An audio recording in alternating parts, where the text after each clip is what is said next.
Nella misura in cui questo risarcimento verrà concretamente erogato, il cittadino sarà sollevato dagli oneri di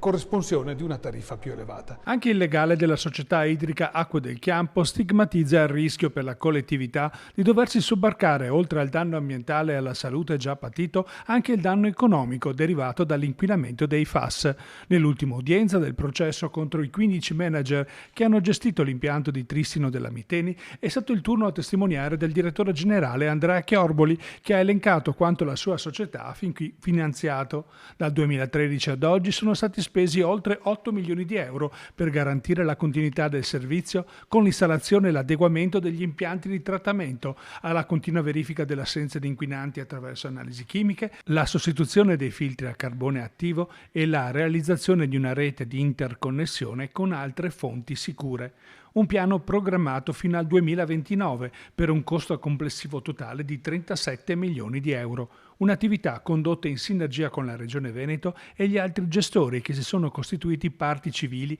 e che stanno rendicontando ai giudici l'oggettivo danno economico. La prospettiva che questi costi vengano riversati